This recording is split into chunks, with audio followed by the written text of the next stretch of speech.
candidly do what so many of you are doing, and that's digest the moment and try to reflect on the world we're living in, not just the state of California, but the state of America, the state of race relations, the state of mind that all of us are struggling with at this moment to reconcile our ideals and the reality that so many experience each and every day.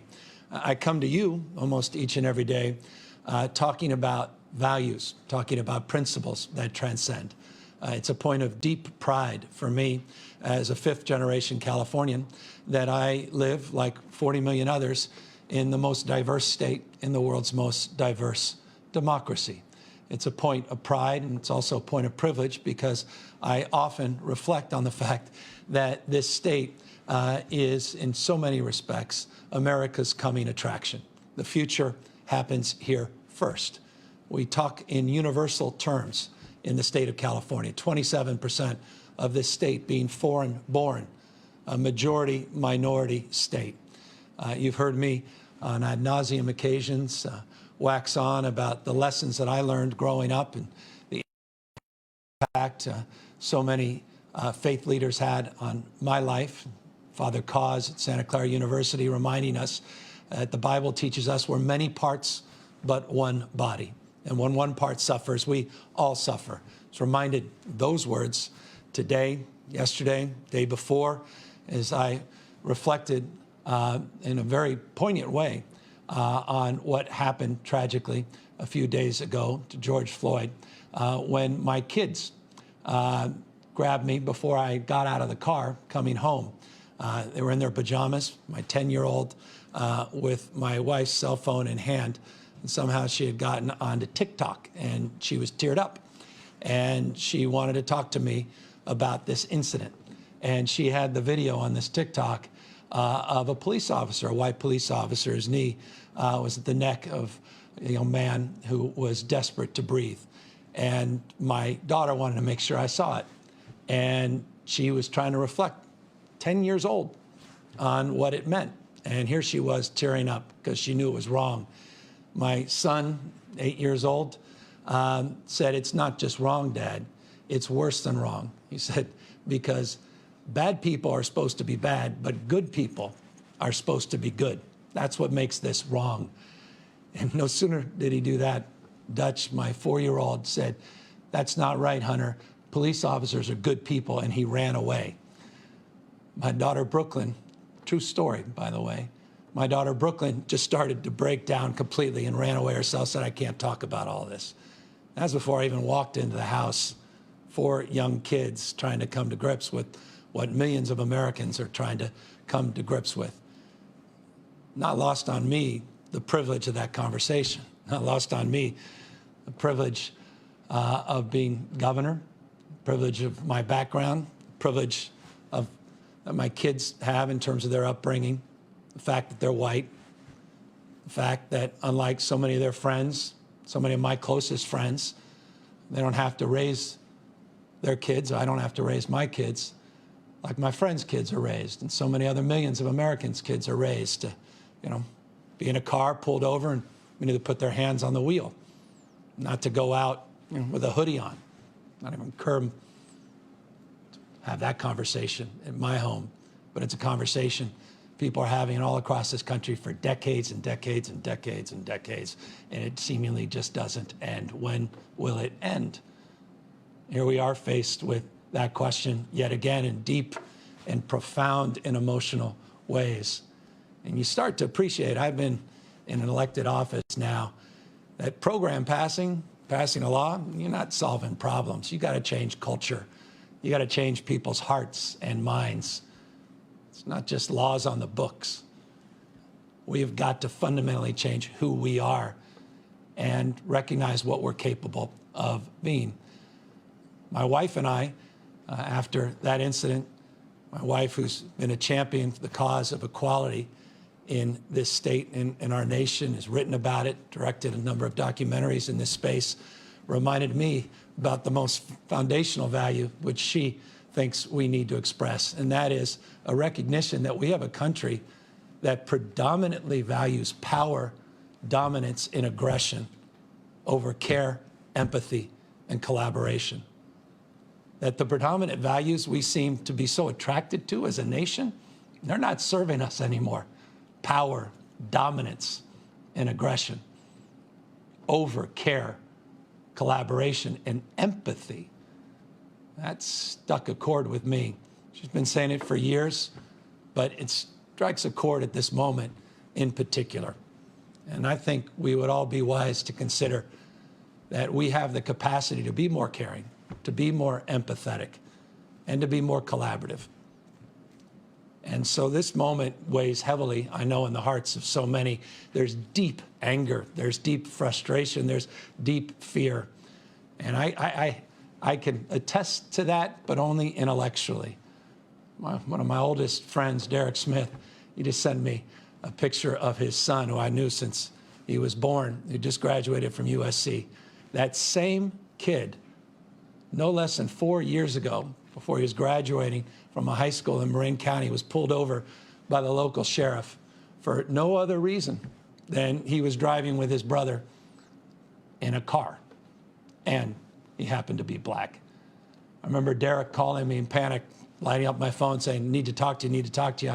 And I said, what's the problem? He goes, I need you to call the sheriff right away. I can't take it anymore. And he starts tearing up. He said, I can't take it anymore, because it's hardly his first experience or his kid's first experience. You know, just that wasn't caught on videotape. That was just a day in the life of that one child and just another family. Happens every single day all across this country. We are so much better than that. And so I sit here deeply humbled, been emotional about this moment, and deeply resolved to try to meet it head on and try to do more and do better. I couldn't be more proud of this state in that space. I talked to Dr. Shirley Weber today. She reminded me it was 1 year ago today that the California Assembly passed a landmark police use of force bill, AB 392. It was a year ago today that passed the Assembly.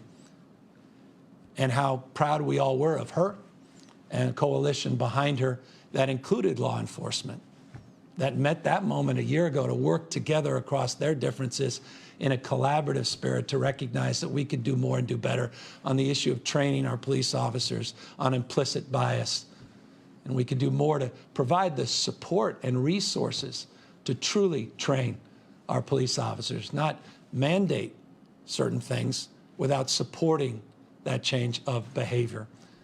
We've made a lot of progress in this state, but my gosh, I was reminded again even this morning, incident down in San Diego, a young man on a bench. Details of that are insignificant in the context of the totality and the magnitude of incidents of that kind that persist all across this country that are not part of the conversation on the nightly news. So our hearts go out to George Floyd and his family, of course. The entire community that has been torn asunder, absolutely. But we have to be more resolved now than ever to do more and be better as human beings, as parents, as leaders in our own right, and to model better behavior and soften the edges and make, in the spirit of Dr.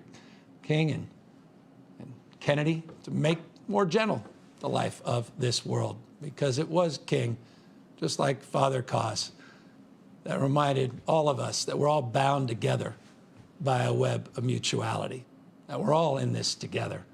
There's no leak on your side of our boat.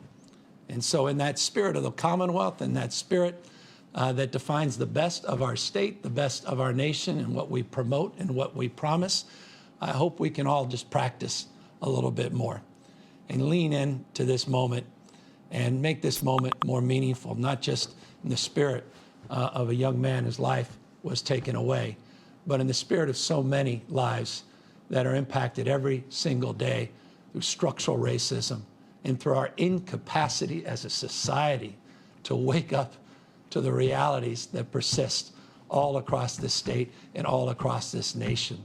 Institutions, large and small, that fundamentally have to change, not least of which our criminal justice institutions.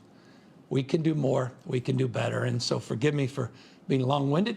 There's no script here, for being a little circuitous in my comments and perhaps commentary. But I would be remiss if I just didn't express, as a point of privilege, a point of view, again, humbly, with a deep recognition that we have a lot of work to do. And I'm resolved to doing that work with each and every one of you, and to bring people together at a time when we so desperately need people to focus on what we have in common. And my gosh, is that overwhelming, what we have in common. And so let us commit ourselves to that in the spirit of this moment and of the spirit of this weekend, where I pray that all of us that want to express ourselves do so thoughtfully and gently, but forcefully in terms of expressing themselves as they should and as they must, so that we collectively can not only hear your voice, but we can resolve to do something with the lesson that we learn if just we take the time to listen, finally listen, and do more and do better. So that's how I wanted to begin. And forgive me, this sort of seems trivial.